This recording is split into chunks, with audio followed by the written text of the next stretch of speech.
topic on which we are organizing our weekly website webinar, India's Techade, Digital Revolution and the Change.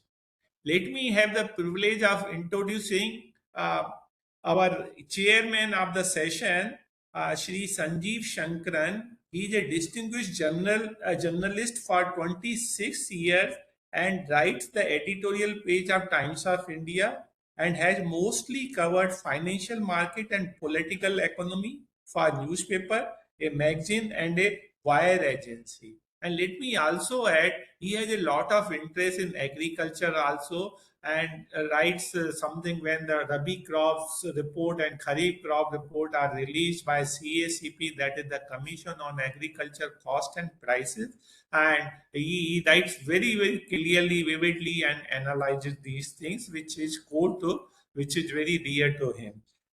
Today's speaker is Professor Nalin Mehta. He is Professor and Dean, School of Modern Media, UPEF, non-resident senior fellow, Institute of South Asian Studies, National University Singapore, and group consulting editor. Network 18. He is an award-winning political scientist, journalist, author who has held senior leadership position in major India media companies. International financing institutions like Global Fund in Geneva, Switzerland, and taught and held research position at university and institutions in Australia, Singapore, Switzerland, and of course India. He was previously executive editor, the Times of India Online, the Times of India Online managing editor, India Today English TV channel, and consulting editor. The Times of India, Mehta, author of 6 best-selling and critically acclaimed books, including The New BJP, Modi, and Making of the World's Largest Political Party, India and Television, winner of Asian Publishing Award for Best Book on Asian Media 2009. Behind a Billion Screen, now long listed as Business Book of the Year, Tata Literature Review 2015, and Dreams of a Billion, with winner of 2022 Ekmara Sports Book of the Year Award. Co-author. His latest book is India Techade, Digital Revolution and Change in the world's largest economy. And that is the flavor of today's webinar. And I'm sure all participants are eagerly waiting for this thing to listen from our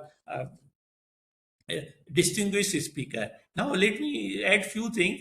Over 2 decades and across 2 different political regimes, the world's largest democracy combined the rise of cheap mobile, inexpensive data, and unique digital ID system to create an unprecedented revolution in digital public goods. This included the rise of path-breaking fintech system like unified UPI, the creation of a new kind of welfare state based on digital direct benefit transfer, which everybody knows, and interlinked e-governance system that brought almost 500 million people who never had bank accounts into the financial system. India's decade pieces together the story of how this digital revolution came to be. It is a crisp yet comprehensive account of the system, the innovators, and the process and the political will that drove the digital enterprise across the country. A must read for anyone who wishes to understand and deepen his knowledge on transformative nature of technology and its deep impact on Indian society, politics, and culture. So, may I take the privilege of requesting Sanjiv Shankaran to chair the session, and floor is yours, Mr. Sanjiv.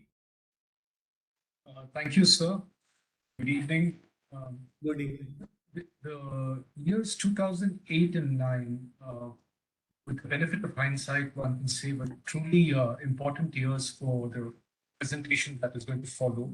4 things happened which I covered as a reporter and didn't quite understand what was happening. And One was in 2008, the check truncation system was introduced in New Delhi. In the banking system, that essentially meant that outstation checks would no longer take a week or so to clear, they would come down to a day.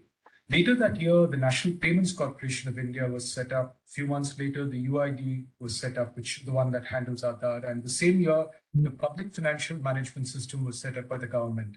Now, a lot of these things that many reporters like me covered, we didn't quite understand what was happening. We certainly didn't, we were not able to foresee what was going to happen. And it's to the credit of, as we heard a little earlier, two political regimes, whatever their differences, they essentially combined the effort that was taken by Reserve Bank of India and quite a few other parts of India's institutional structure to create a transformative digital payment system. And this is the model that going forward will be used in other areas. So the presentation that is going to follow is based on Dr. Mehta's book, India's Techade. I would recommend that book very highly. It's a wonderful book just to get an idea of what has happened. And the way we're going to go about it is that Dr. Mehta will make a presentation for maybe about half an hour. After that, I'll ask him a couple of questions based on that, and we'll throw it open to the audience for more questions. Dr. Mehta?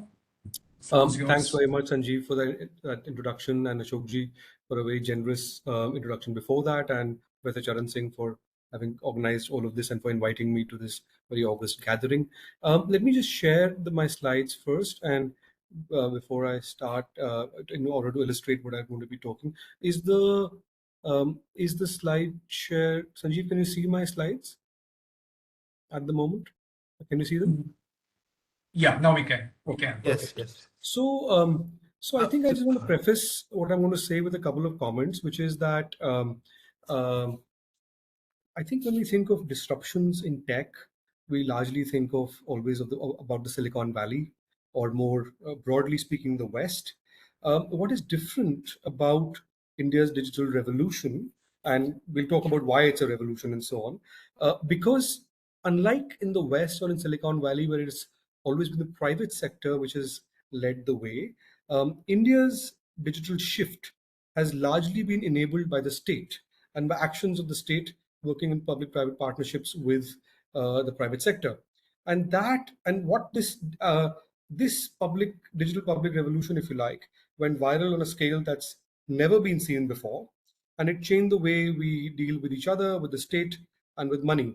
I mean, it's not an accident that the G20 Delhi Declaration in August, a couple of months back, specifically for the first time defined digital public infrastructure, and this was, of course, part of India's diplomatic push and so on. It's because India was the flag bearer of this. In fact, to the extent that around the G20, there was a lot of public diplomacy also happening by the Germans, for example. The German ambassador was going out and seeing how he's using UPI and so on. And this was done by a lot of other countries, including Japan. It was just an illustration of how much digital public infrastructure, which is a term that India really coined, to replace what was earlier called the India stack, the currency that is kind of gained globally. So what are we doing today? I think I want to talk about India's Techade and India's digital public infrastructure in 4 or 5 ways. The background on how it was created, the conditions that enabled this through 3 basic pillars, the implications of this for the poor and for the state, what I'm calling a new welfare state 2.0, or the beginnings of that. I want to talk a little bit about UPI's evolution and where it is now, and then what next before we open it up for discussion. Much of this, of course, is informed by my book, India's Techade, which was introduced by Ashokji and by Mr. Shankaran, both at the beginning. It was released a couple of months back. So I think the fundamental thing about this digital shift is that it's possible only because of 3 broad pillars. I think Sanjiv mentioned that as well. Its foundation is laid by a combination of cheap mobiles, cheap data, and Aadhaar, of course, the unique digital ID system. Without any of these, this would never have happened. One of these or 2 of these were not a sufficient condition. This chart kind of shows you, because we always had a digital divide, right? And always tech solutions were always seen as something that would never be enabled, taken up by the poor and so on. it would always seen as an elitist thing. But the first thing that happened in the mid 2000s is this chart shows you how data prices crashed and how data consumption increased. So it's around the time that Geo came in, the Geo was launched by Reliance. Today, India has the single largest per capita data consumption rate in the world, much more than Europe or North America. That I think is important to remember. Without this, none of the digital shift would have happened either for direct benefit transfers or for UPI or other applications. The second thing to remember is that this has been driven by rural consumption. This chart kind of shows you very briefly how the overall teledensity for internet users in rural areas has increased. Um, Today, Google data tells us that 90 to 95% of all voice search on Google in India happens from rural India or from tier 3 and tier 2 towns, not from tier 1 cities. Rural is pretty much driving what we are seeing now. Um, Also, of course, I mean, when you think about India Stack, which is the base of this, the India Stack is what? It's got three layers. It's got an identification layer, which is Aadhaar. It's got a payments layer, and it's got an application layer on top. I think in the beginning, in the UPA regime, originally, when of course Nandan Nilekani put together Aadhaar, and there was a it was fairly mass scale before the Modi government comes to power. See, there was a lot of concerns about duplication of Aadhaar and so on. This chart kind of shows you that once it started being used for banking and Aadhaar verification started happening, the number of from 2014, 2015 onwards, the number of Aadhaar cards being generated kept consistently went down, but the authentication transactions consistently went up. So it's kind of coincide with financial inclusion, this authentication transaction that happened. I'll just look at the next couple of slides to explain what I mean by here. In 2014, it is as most of you would know, this Prime Minister Modi had opposed Aadhaar as Chief Minister of Gujarat. In the 2014 election, um, Modi specifically campaigned against Nandan Nilekani in South Bangalore, where he was the Prime Minister, where he was a Lok Sabha candidate, and specifically talked about Aadhaar. So after Modi comes to power, there's a genuine question mark in government about whether Aadhaar will continue or not. There's a serious debate between different ministries. There was also an older debate, of course, between the Home Ministry and the Finance Ministry, which goes back to the time of Mr. Chidambaram and the late Pranab Mukherjee, holding different ministries and different viewpoints on this. So in 2014, between May and July, there are multiple meetings that happen between different ministries and the PMO regarding the future of Aadhaar. It's all up for grabs. And there's a meeting that happened between Mr. Nilekani and Modi in the early part of July, where a pivotal decision is taken, where Mr. Modi changes his mind and he decides to give full political backing to Aadhaar. The full political weight of his office is put behind Aadhaar. And Arun Jaitley was also part of that meeting. Within a couple of weeks of that, the finance ministry puts out a huge amount of budgetary allocation to increase Aadhaar seedings. The defense minister puts out a statement saying that we are fully behind this and so on. Oh, sorry, the home minister, not the defense minister. Rajnath Singh was home minister at that point. And a month later, in August 2014, when Prime Minister Modi gives his first Independence Day speech from the Red Fort, he talked for the first time about digital India, and he talks about for the first time about the PM Jandan, about the Jandan Yojana. He says other things too, in terms of that he's come to Delhi and he's found a government of different departments fighting with each other and so on. That's the discourse he puts out. But for the first time, he talks about Swachh Bharat, he talks about digital India, and he talks about specifically about Jandan Yojana. So Jandan Yojana gets launched in the last week of August of 2014, just a couple of weeks after that Independence Day speech. And this is what it does. In a span of 7 years, India brings in to the banking net almost 500 million people who didn't have bank accounts before. Bank accounts are created for them. Now, there was a debate about how that these were zero balance accounts, so many of them they were really useful, and what did they really mean? If you look at operative accounts, even that number is about 375 million accounts, which means either there's at least one or two transactions per month. and the total deposits, the average deposit per account has significantly increased in the last 5 or 6 years. So that, I think, is the first step, right, with the creation of these of the Jandan accounts, and that completely changes the picture on financial inclusion. This is a chart from a BIS paper. So India's financial inclusion rate significantly goes up from 25% to about 80% in 2017. We can come back to this in the question answer session, but what this means is that India stack now had a base for mass consumption. None of this would have been possible without the cheap mobile phone, without the cheap data, without the unique ID system. And now when you've had bank accounts created, it creates a base for mass consumption. This, of course, is India stack, the data layer, the payment layer, and then the identity layer, the payment layer, and then the data layer on top of that with things like DigiLocker and so on.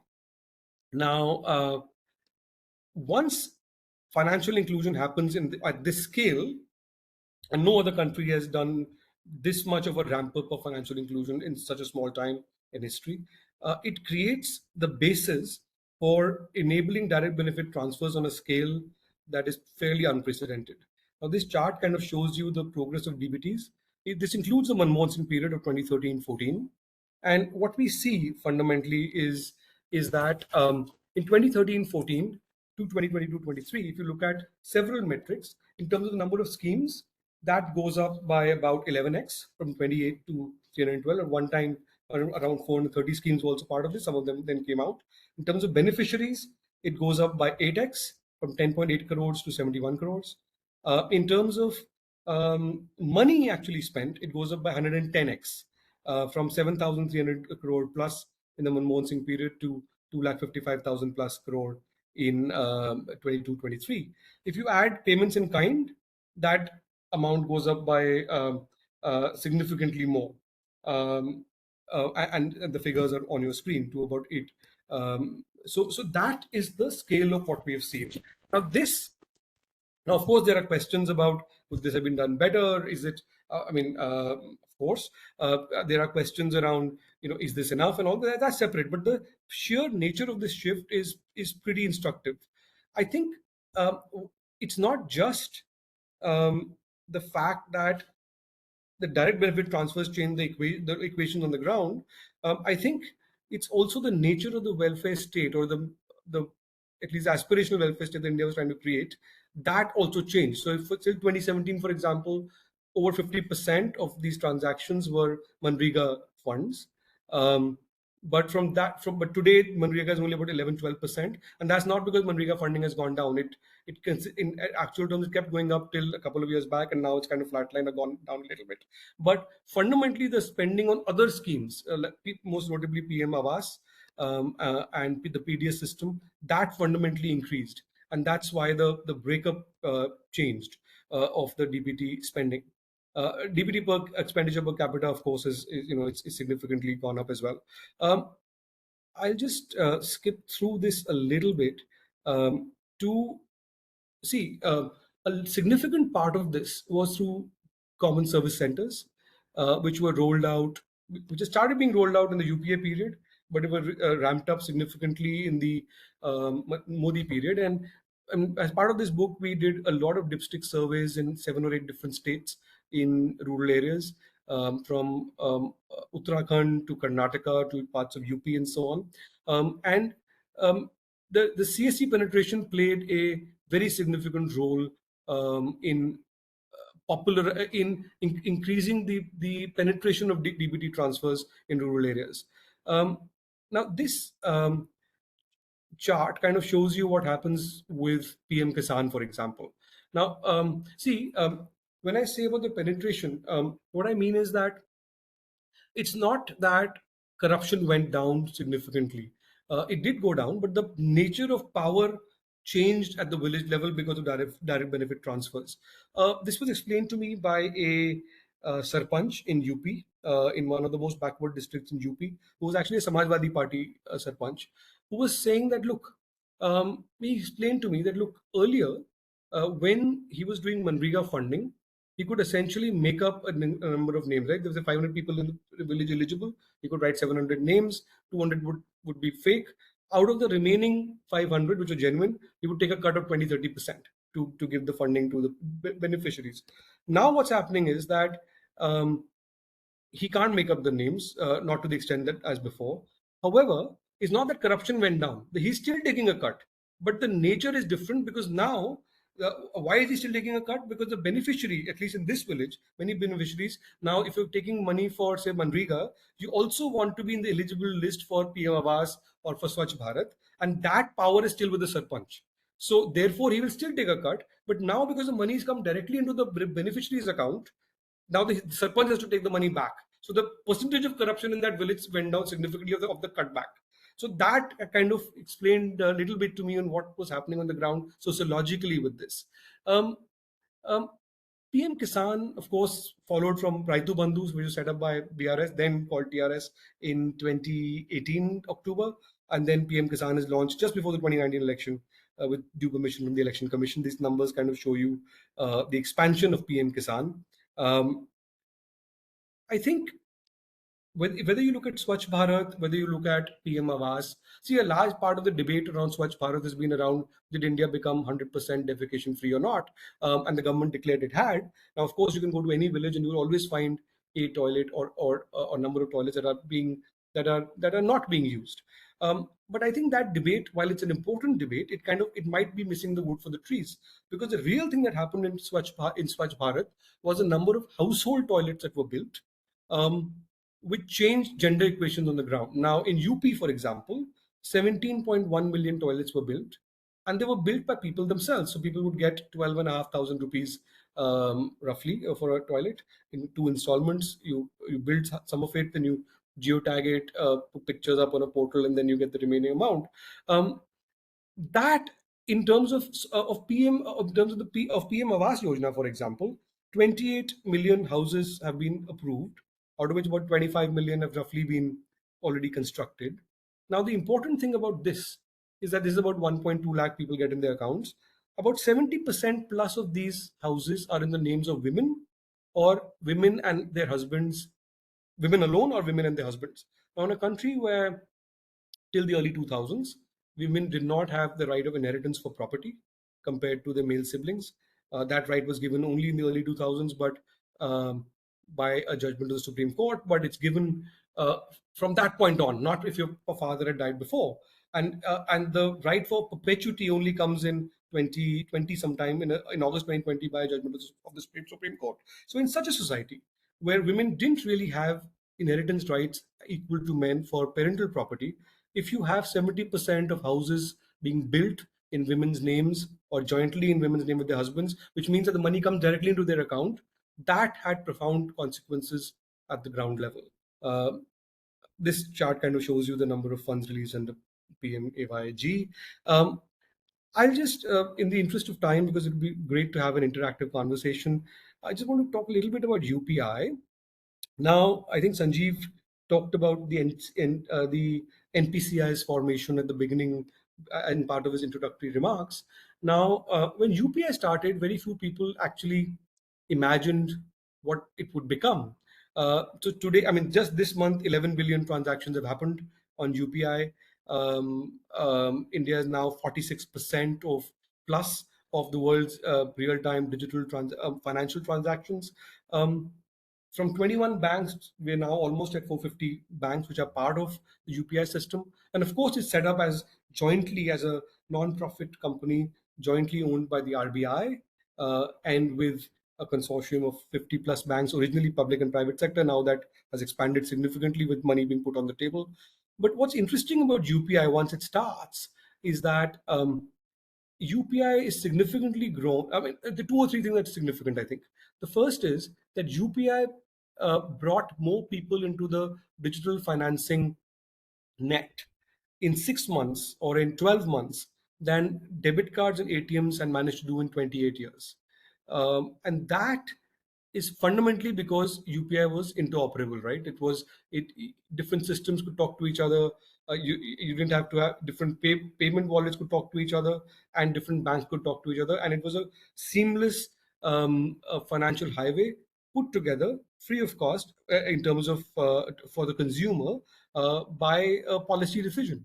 In fact, last year when there was a policy paper which was put out about the prospect of taxing or adding taxes on UPI, there was an uproar, and the finance ministry then said, no, this is part of it's a public good, and so on. I think this is important. So if Google makes money on digital transactions in India, it makes it free of cost on a financial highway which has been enabled by NPCI.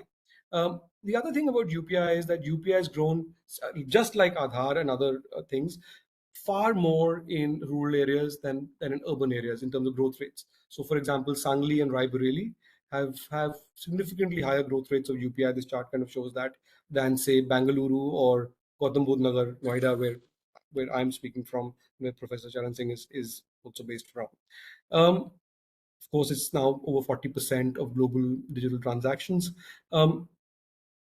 I think after the Ukraine war, there was a significant, and when sanctions were placed on the Russians, there was something of an accident of circumstances that just as UPI was becoming really big, and just as it was being noticed by many countries around the world, the Ukraine war happened. And that, as I understand it, significantly increased the interest in UPI because a lot of people said, look, whether it's not about the rights or wrongs of that conflict, but fundamentally, if you can put sanctions on SWIFT on a whole bunch of citizens of a particular country because you don't agree with their policies and they lose access to the financial highways, then this could happen to any other country too. So you need alternative payment options. And that also accelerated the take up of, or at least the interest and the possibility of take up by several countries. So today we have a partnership with Singapore, with PayNow, with the UEA through the Mashreq Bank, UAE, with France through LICRA, and several other arrangements are now in process. At last count, 70 plus countries were interested in some aspect of India's DPI or the other. A lot of it was UPI, a lot of it was Aadhaar. So, for example, the Philippines has started implementing a version of Aadhaar. Burkina Faso, Sri Lanka, a number of other countries, Ethiopia, they've all implementing various aspects of this. This kind of map kind of puts together at least some of the interest that's currently there. I'll just I think I just want to make one last point, and I'll open it. I'll give it back to Sanjiv there. After we don't stop at UPI, right? I mean, ONDC is an next big bet. It's not clear how successful ONDC is going to be, but of course, the Amazons of the world have also joined ONDC now, and ONDC was originally set up as a way of fighting the big tech. At least that was part of the stated aims of the committee that was set to put it up. But ONDC and there are several other initiatives that are currently happening. We'll have to wait and see how that happens. But that's the next big step, right? And also the UPI ATMs, I think, are really becoming very big now. I'll just stop here at this point and hand it back to Sanjiv because it'll be great to get some questions. Thanks, Nalin. That was an excellent presentation. And I think for people who may not have had a chance to read your book, so fabulous summary. Now, you ended with ONDC. I want to, I use that as a point, takeoff point for a question that I have. I had a recent conversation with a software engineer who's worked in payments across countries for a long time. He's a big fan of UPI, and so I asked him, what is it that you like most about UPI? He said it's not the coding, which for the top end coders, it doesn't stand out. It's good, but you're not going to say wow. He said it's the design of the system. So he said that's why you find a Larry Summers and Paul Romer who will really praise that. That made me think the reason the financial part is so good is because the architecture was designed by RBI. I mean, they were in charge of it. They were a full service, or they are a full service central bank that handled payments. They understood the conflicts of interest very well. Made sure banks, were part of it and could not in any way, work in silos. Because it makes me wonder that when it comes to ONDC and even the health stack that's coming up, you don't have the equivalent on the government side of someone who has that kind of granular knowledge of the system. Will anything match UPI going forward?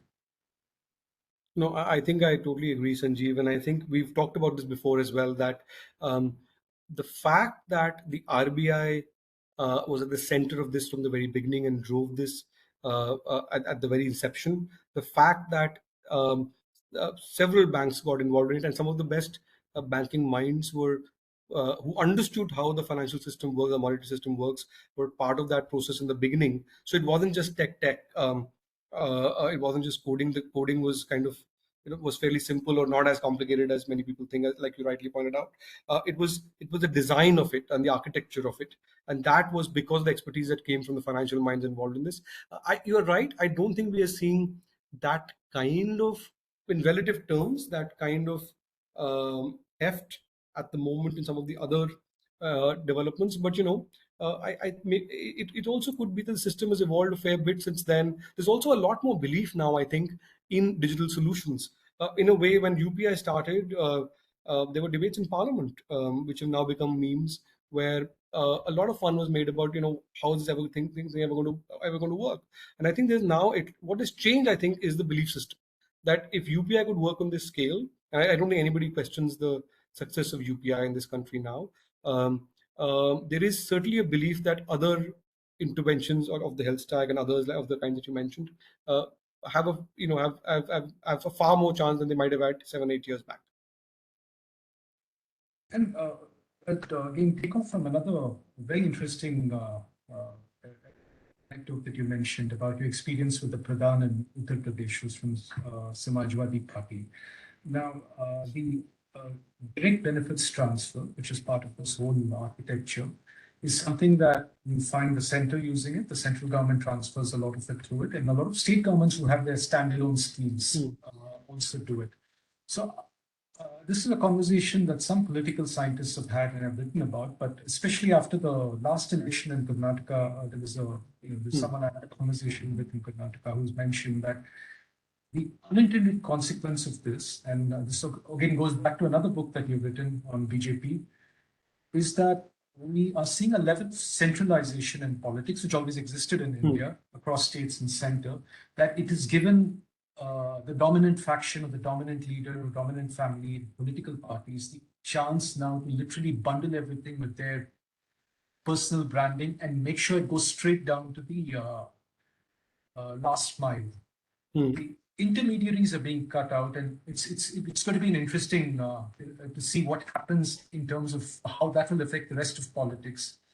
What is your take? I think that's a great question, Sanjiv, and this debate about centralization and about the personality cult too, and that's the other debate. I mean, I know people like Yamini Iyer have argued about the politics of Vishwas and so on. So here is my take on this. So firstly, 3 or 4 points. I mean, firstly, when you're talking about the intermediary layer being cut, you know, earlier for a typical transaction, there would be 6 or 7 layers between a central government fund coming in and reaching the last mile, which would be the state government, then at something at the zonal level, at the district level, panchayat, and so on and so forth.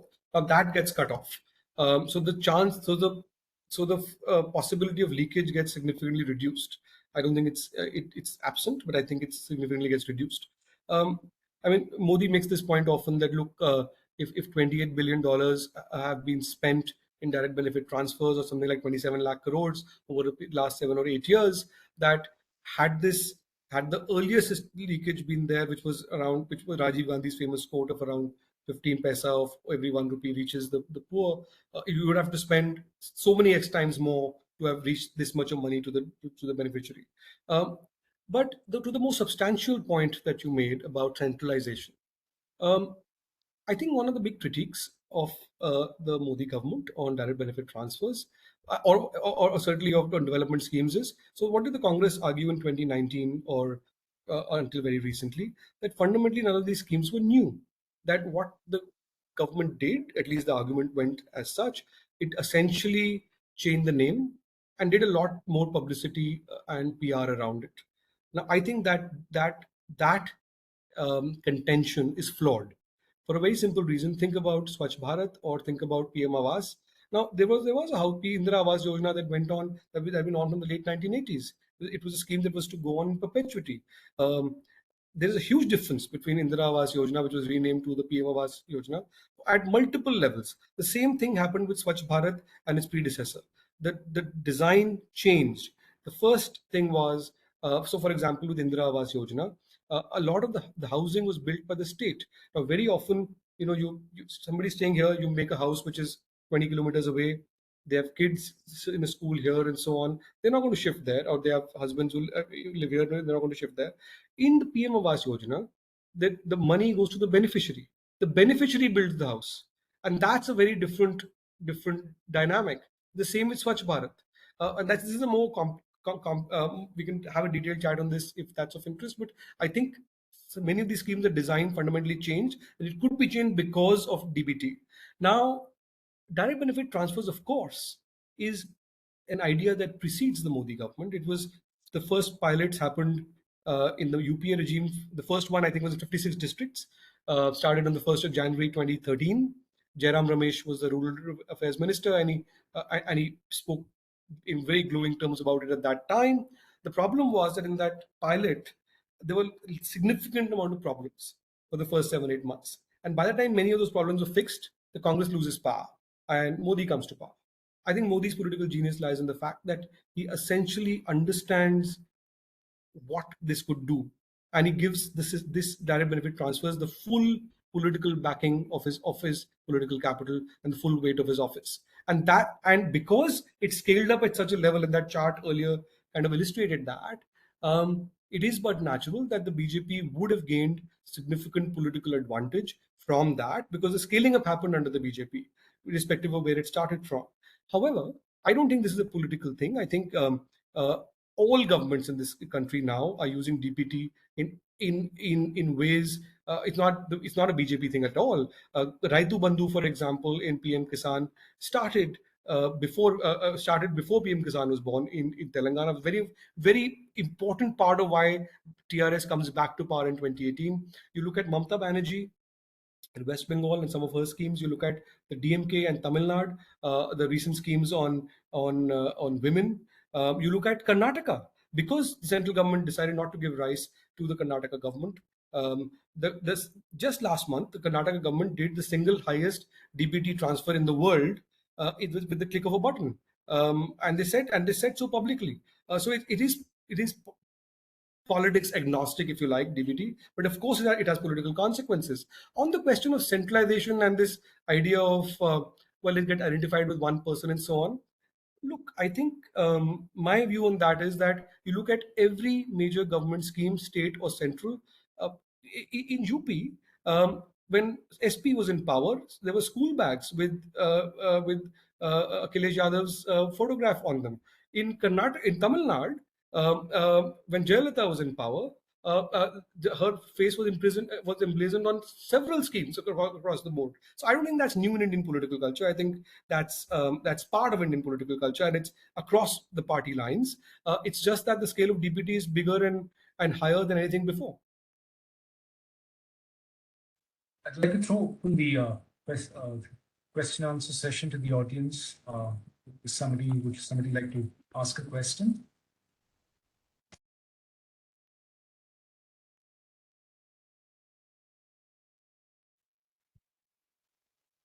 Please go ahead.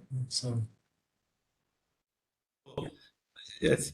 Nalin, let me congratulate you for such a comprehensive and crystal clear presentation, and it was a masterful exposition. I'm sure our audience liked it. But 2 3 basic questions. There is a popular perception that this digitization and this technical revolution or digital revolution has impacted for the corruption. But then there are many who believe that it had reduced the retail corruption, but wholesale corruption has increased. That is one perception. I don't know. I don't have access to data which will support this hypothesis, and I would like to know your reaction. And second point is the digitization. Has it impact on the common masses, the people, in terms of their feel good factor are there? If we don't measure the index of happiness, but some country do. But imagine if we are measuring the, because citizen centric government, basically citizen, this digitization, the objective is to bring the citizen at the center of development agenda. Has it achieved that objective, that that the common citizen feel good and they are happier if and compared to the earlier regime. And if this digital revolution would not have taken place, they will be worse off, better off, or they were Hmm. on indifference curve. So your thought on that? Thank you very much, sir, firstly, for your generous comments and for such a great question. My immediate, I'm not sure if I can answer your question comprehensively, but let me give you my thoughts on this as you were asking this question. First, um, absolutely, in our we all access the state in multiple ways. Corruption on that level has not gone down. Of course, the traffic wala will still charge you 500 bucks if you jump a red light or whatever and get caught. I think what has changed is that um, firstly, there are lots of flaws in the system which need to be fixed. We are nowhere near perfection.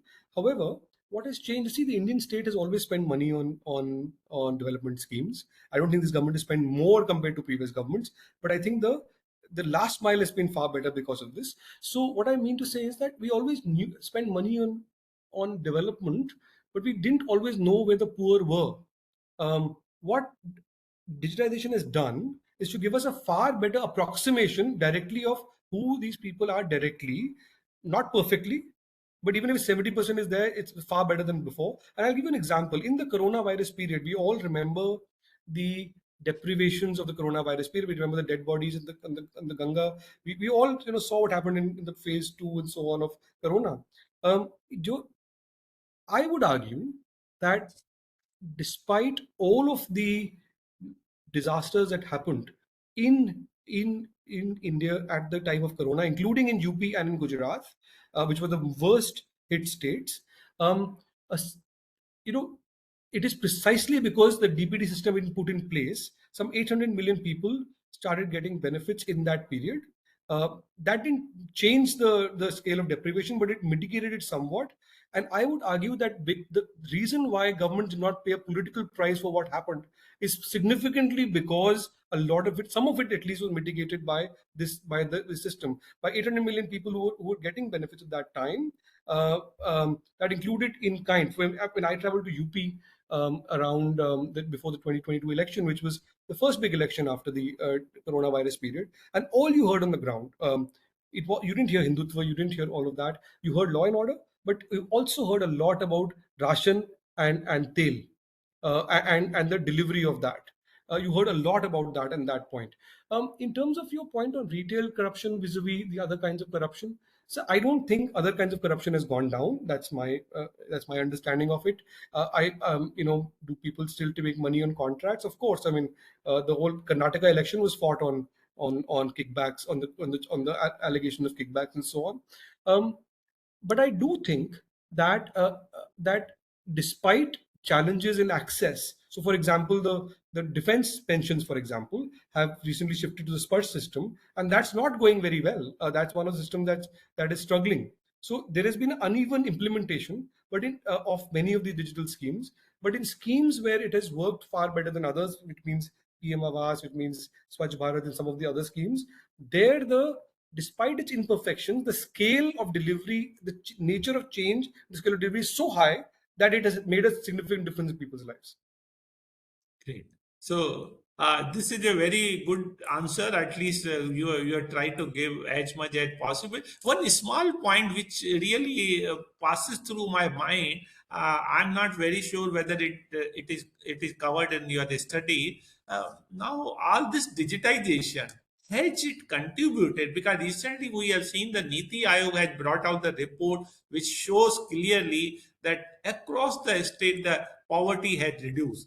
Has this digitization contributed to this reduction in poverty? So difficult to answer that question because I think there are many economists here who would know this far better than I would, and who would know how to make the causal charts and so on. I don't think that we can draw a straight line on causality here. You can show correlation for sure, but not causation. But I would argue that at least a couple of numbers that I think are instructive. Um, the last RBI numbers that I saw on this size of digital aspects in the larger economy was around 5% plus. Now, if we continue at the current scale, that is expected to go up to 8-9% in the next 4-5 years. But there are many people like KV Kamath who've argued that it can go up to almost a 60-70% in the next 6-7 years. The IT ministry currently, the Mehta, has a plan of 3 scenarios. At the current state, it will be at 20-25% in the next 6-7 years. But if you do several initiatives, it goes up to 50-60-70%. Now, those are all scenarios, and we'll see how that shifts. But I don't think we can draw a causation with the reduction of poverty on this. Fair enough. Now, Mr. Chairman, can we invite the question from the audience if anyone has? Please, is there somebody who would like to ask Dr. Mehta a question based on the presentation? Or maybe something else that's related to the presentation? Yeah. Can you hear me? Yes, you are audible. So my question to Professor Nalin Mehta is that I'm actually from Mizoram University. I'm calling from here.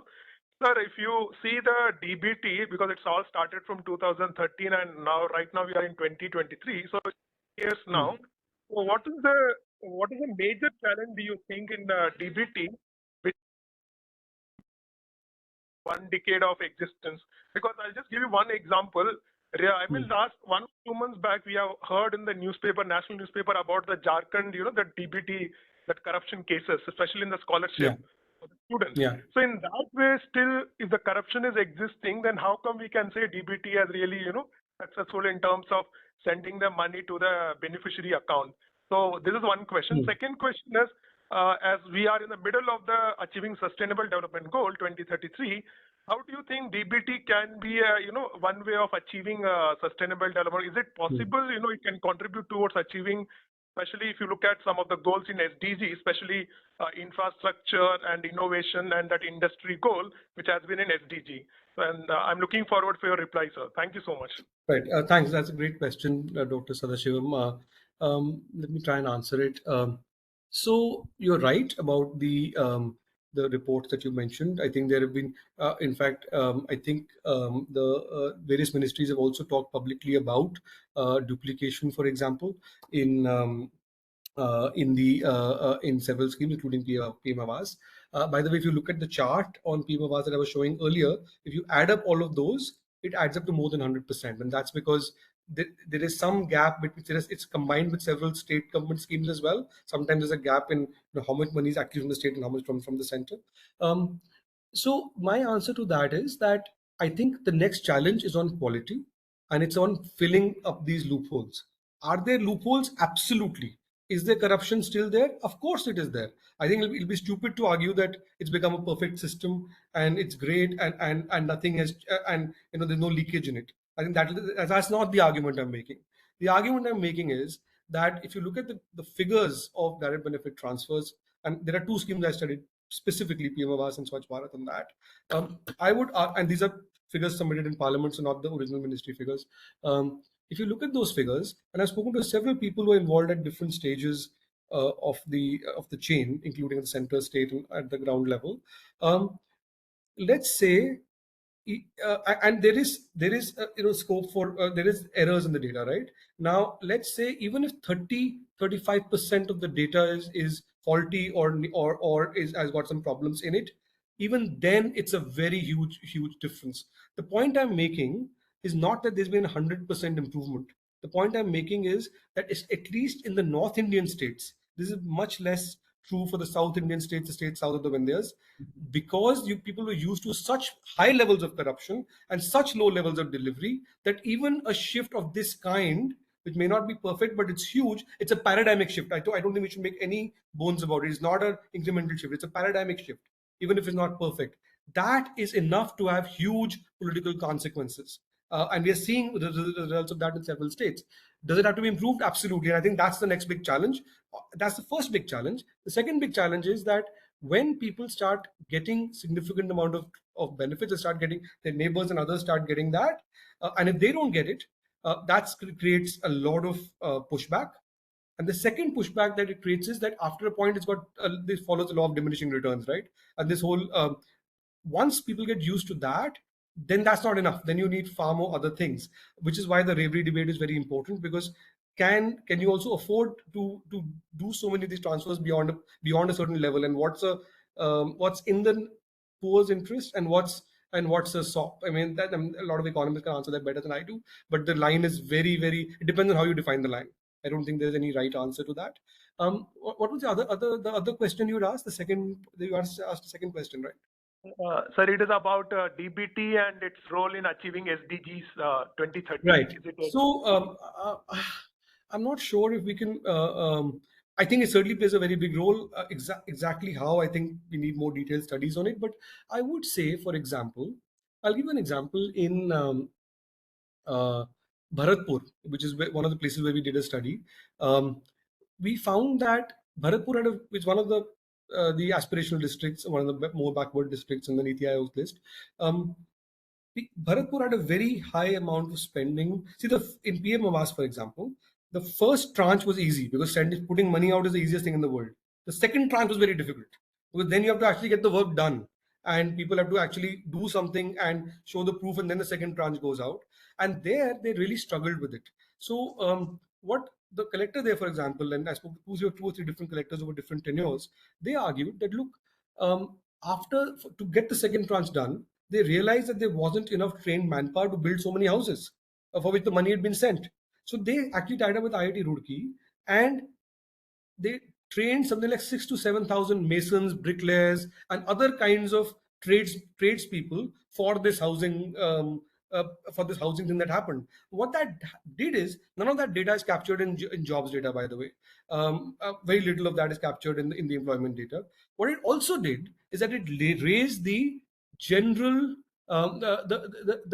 the general perception of income levels in Bharatpur at the bottom of the pyramid. So what it meant is that in many other families I spoke to, the same person who was doing a household work for X amount of money was now charging more because they were getting more in other schemes, including on PM Awas. So that had a lot of other kind of concomitant changes in the social matrix, which we need to study much more deeply.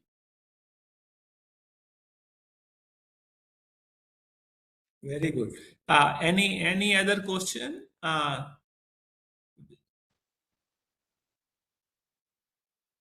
Now there is one question by Anandu. Anandu, you like to ask some?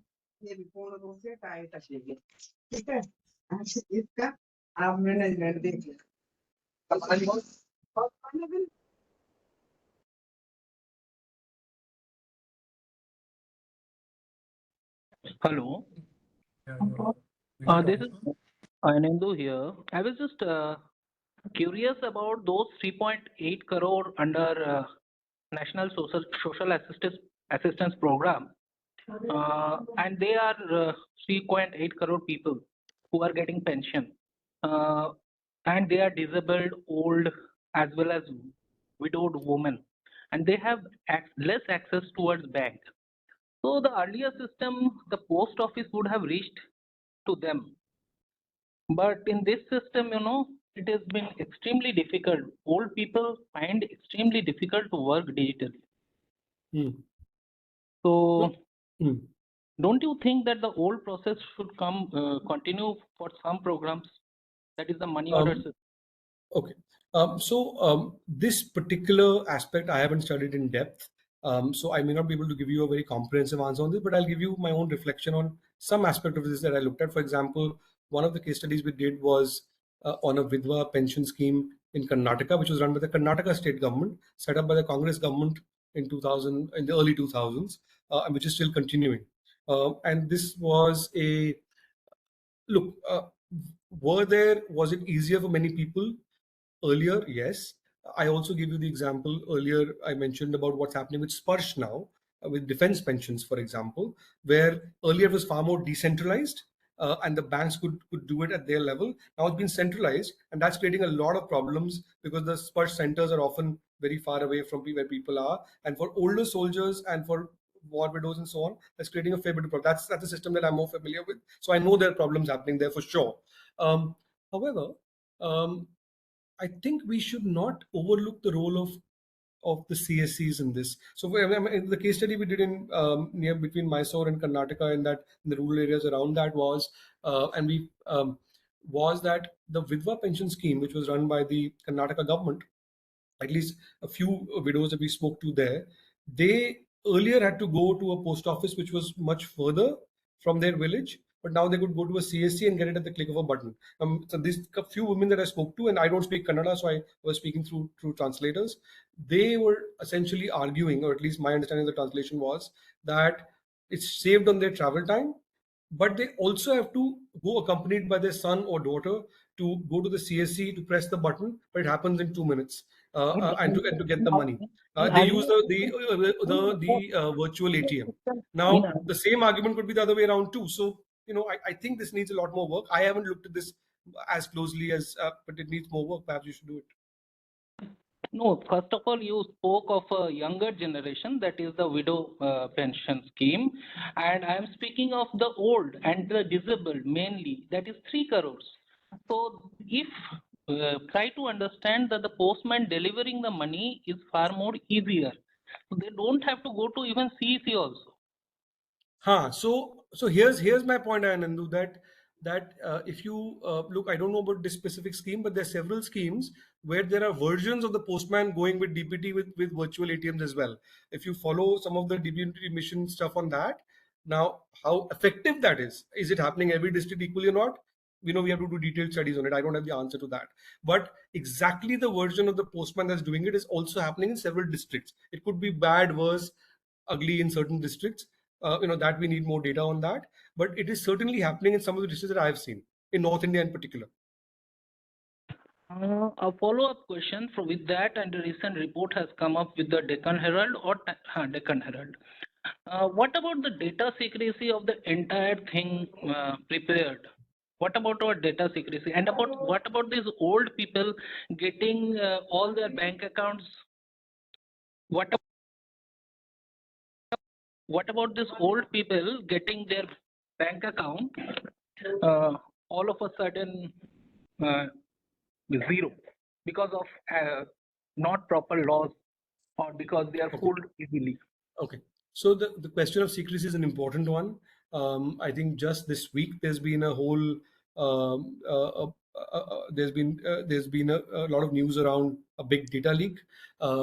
Every couple of months there are reports about various kinds of data leaks, which the Ministry of Information Technology often denies. In the latest case, also it is issued an investigation has been ordered. We've not seen the results of these investigations, but I would say that this is exactly the debate about Aadhaar that happened in the Supreme Court, where the debate, there were two extremes of the debate, right? There was those who thought this will lead to a surveillance state, a big state, and a state that essentially goes into your pocket through the phone, not just into your drawing room through the television, versus those who talked about free speech and access and social welfare and so on.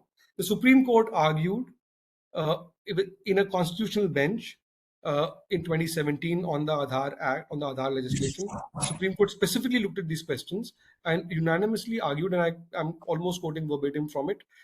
It said that between these two extremes, we have to adjudicate between these two extremes, and on balance, we find that the benefits are more than the negatives. It didn't deny the negative. The negative is certainly there, and it says that on balance, we find this is better for society right now than worse. And that's why it was given a unanimous judgment. On the question of security, and further to that, we don't have a data protection law till a few months back. The Digital Privacy Act has just been passed in the monsoon session of Parliament, and I think one of the critiques of that, and it's not been activated yet because the rules still have to be framed and still has to be put into action through the various boards and so on. But one of the debates around the Digital Privacy Act was that what about the powers of the state? Because there are rules for private actors. What about public actors? Do we just rely on the good faith of the state and so on? And at the moment, the Act essentially says that the state is exempt from fundamental safeguards. Although I did ask this question to Rajiv Chandrasekhar, who was the MOS for IT, who steered this legislation along with Ashwini Vaishnav, the minister. His argument was that state bodies will be as liable for scrutiny as private sector once these data protection boards are set up. Now, to what extent that happens, we'll have to wait and see. But at the moment, the law does give exemptions based on national security grounds to several state actors. We'll also have a Digital India Act that will come in place, likely to come in place in the winter session. We'll see what happens with that. But yeah, the question of security is an important one, and it's not. I think they aren't good answers to that at the moment. Yes, I think now we revert to chairman if he is to give some concluding remarks before we wind up. Mr. Sanjiv. Yeah, thanks, Nalin. That was an excellent presentation, and thank you everyone for sitting through it and all the questions. I mean, at least based both on Nalin's presentation and what I have seen over the last 15 years, I think this is digital transformation will have a really large impact on many walks of life.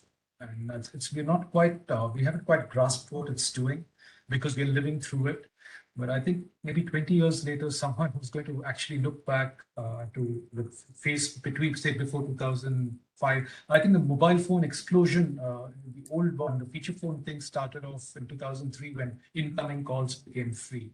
What it's done before that and what it's done after that is going to be quite something when someone looks back 20 years from now. Thank you very much, Nalin. Thank you, Ashok ji. Yes. I must say that it was a masterful exposition. Nalin, you have covered so much width and so much depth in a limited time allotted to you. This is a really marvelous job because it gives a different dimensions, and then with the depth, that's marvelous, and it's very difficult to do the thing in such a short time. I congratulate on my personal behalf and on behalf of the EGROW. I express my sincere thanks to Mr. Sanjeev. I know how busy he is, and yes, he acceded and accepted our request to chair the session. My thanks are due to Professor Charan Singh, who has to go somewhere and he is not available, but he is leading from the front. He has organized, contacted you, I'm sure. And thanks to my audience and the participant who had taken so much interest in asking the question that made the discussion very lively, and I'm now more eager than ever before to I'm because Nalin, you have created so much curiosity to read your book, which I must admit I have not read thus far, but I'm sure, like me, many people, you have aroused the curiosity of many. Many more will read your book, I'm sure, and that's very good. And once again, thanks to the speaker, Mr. Nalin, and the chairman. So this is one. I have two more announcements to make.